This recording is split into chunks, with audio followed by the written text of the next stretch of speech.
Obrigada, senhor presidente.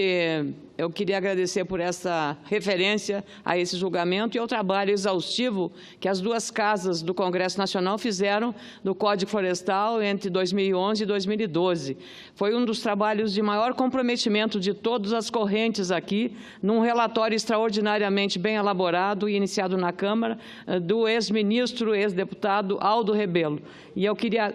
atribuir a ele exatamente, como homenagem e reconhecimento, a relevância do que ele fez, assumindo esse compromisso. Quero dizer que talvez os ministros do Supremo precisassem conhecer um pouco mais a realidade da produção agropecuária brasileira, dividida em minifúndio, em latifúndio, em produção, em cooperativas de produção, em que esse Código Florestal foi resultado da responsabilidade construída pelo Congresso Nacional. Então, mexer naquilo que o Congresso fez, senador Raupp, é um desserviço ao país, mesmo que em nome da modernização. Talvez muitos dos motivos que levam a isso são movidos por interesses de nações internacionais que concorrem com o Brasil, e aí essa disputa comercial internacional globalizada pode ser um prejuízo usado por ONGs internacionais cujos interesses nós não conhecemos na sua integralidade. Porque pedi uma informação sobre o que o Greenpeace estava fazendo, qual foi o motivo do acidente lá na Amazônia de uma pesquisadora do Greenpeace que morreu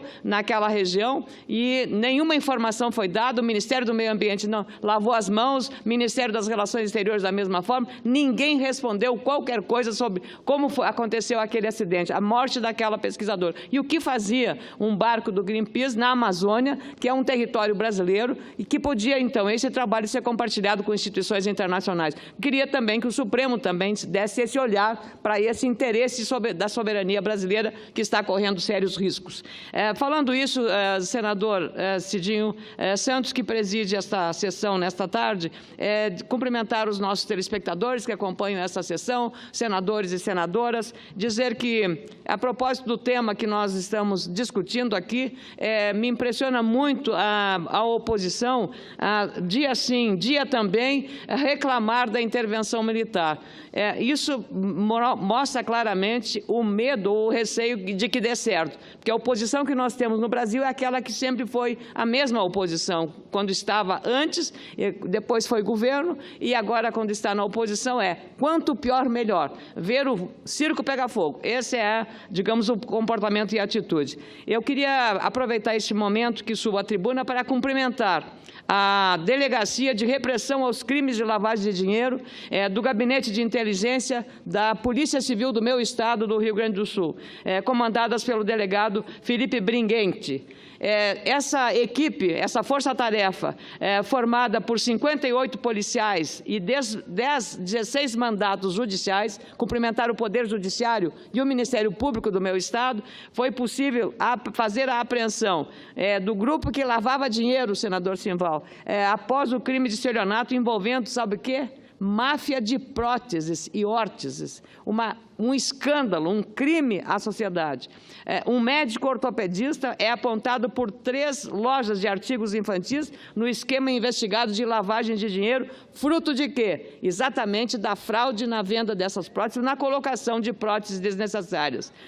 De uma investigação de 1 ano dessa delegacia, foi apurado que o médico Fernando Sanquis teria usado os estabelecimentos comerciais, 2 na capital e 1 em Canoas, para esquentar dinheiro obtido irregularmente em fraudes contra planos de saúde, contra o Instituto de Previdência do Estado, o IP, e pacientes que foram levados a realizar cirurgias desnecessárias com o uso de próteses com preços acima dos praticados pelo mercado. E esse crime, eu digo, é um crime hediondo, porque talvez, possivelmente, muitas pessoas que fizeram próteses desnecessárias podem ter tido sequelas e estar pagando o preço de dores e também de sequelas provocadas por essa situação. Nós aqui pedimos uma CPI para investigar essa matéria, o senador Humberto Costa foi o relator, eu fiz uma sugestão também de nomes para essa CPI, chegamos a bom termo. Espero que, a partir agora dessas operações, possa se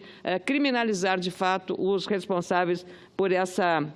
prática de crime hediondo, porque trata de saúde, exatamente afetar diretamente a saúde pública do nosso país. Eu queria também trazer aqui a preocupação, já que falei no meu estado, fizemos uma reunião dos prefeitos municipais na chamada reunião anual da FAMURGS, no verão, no dia 23 em Torres, que é a nossa mais bonita praia no Rio Grande do Sul, e os prefeitos, cada um trazendo nas suas regiões as suas demandas. E a Zona Sul do Estado, a região da Campanha e também a região carbonífera, que tem lavouras de arroz, pecuária e várias outras lavouras também de verão, dezenas de municípios tiveram prejuízos gravíssimos e perda de, no mínimo, quase R$1 bilhão, quase R$1 bilhão nessas regiões do meu estado. Devido à dependência da agricultura, diversas prefeituras decretaram situação de emergência. Bagé, cujo prefeito Lara esteve no meu gabinete, Cristal, Amaral Ferrador, Arroio do Padre, Ulha Negra, Morro Redondo, Canguçu, Cerro Grande do Sul e Pedras Altas, São Jerônimo, na região carbonífera, da mesma forma. E veja que a decretação de emergência ou de calamidade é o último e recurso extremo para tentar obter apoio do Ministério da Integração Nacional em relação ao socorro. É preciso, claro, você se preparar cautelarmente a essa ocorrência, porque Bagé está faltando água para consumo das pessoas na zona urbana, não bastasse apenas os prejuízos da área rural. Então, eu queria dizer que estamos engajados, já pedimos uma audiência no Ministério, no chefe da Casa Civil e também o Ministério da Integração Nacional, para que a representação dessas regiões, como pediu o prefeito Givaldo Lara, lá de Bagé, a audiência para tratar da liberação desses recursos emergenciais, sob pena de maiores prejuízos, já que a crise do leite e a crise do arroz, preços incompatíveis com os custos de produção, estão levando também milhares de produtores de leite e de arroz a desistirem dessa atividade. Por fim, caro senador Cidinho Santos, recebi hoje a visita de membros do Sindicato dos Trabalhadores do Banco Central. E uma notícia preocupante para nós gaúchos, senadores gaúchos, senador Paim, senador Lazer e a mim, que temos a honra de representar o nosso Estado. O Banco Central tem um projeto de transferir de Porto Alegre a sua superintendência regional para Curitiba. Desde que foi criado a estrutura do Banco Central, foi instalada essa superintendência em Porto Alegre, até porque somos o estado mais meridional do Brasil, muito próximos da Argentina e do Uruguai, e a atividade do meio circulante, ou seja, a circulação das moedas entregues aos bancos, às casas comerciais, pelo banco, por essa unidade, por essa superintendência, exatamente serão ali 20 pessoas funcionários trabalham ali, e são, ao total da superintendência, mais de 100 funcionários. Então, existem 2 prédios, a alegação do Banco Central é que essa superintendência, sobretudo o Departamento de Meio Circulante, está numa área central da capital gaúcha, onde há muito movimento de veículos e a insegurança na movimentação dos valores ali, carros fortes, mas desde que aquela instituição foi ali instalada, nunca houve nenhum registro de tentativa de assalto a carros fortes à frente do Banco Central em Porto Alegre. Então, eu queria apelar ao presidente do Banco Central que reveja essa posição, porque mesmo entendendo que seja talvez uma questão de economicidade do Banco Central, mas isso está muito vinculado ao nosso patrimônio da capital Porto Alegre e da relevância. Também sei que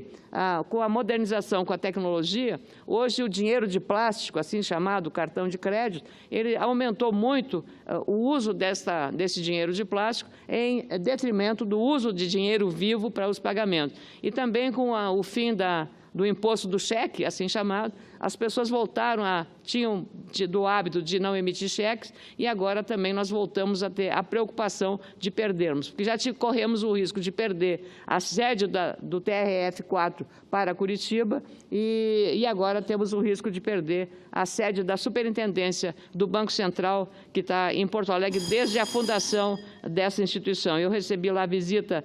do Estácio da Silva Ribeiro e do Dário Marcos Piffer, falando em nome dos servidores do Banco Central lá do Rio Grande do Sul, de Porto Alegre precisamente, preocupados, porque o Banco Central tem 9 regionais em todo o Brasil e Porto Alegre, como eu disse, funciona desde a fundação do Banco Central. Então, está muito vinculada ao sistema financeiro do Rio Grande do Sul e da própria economia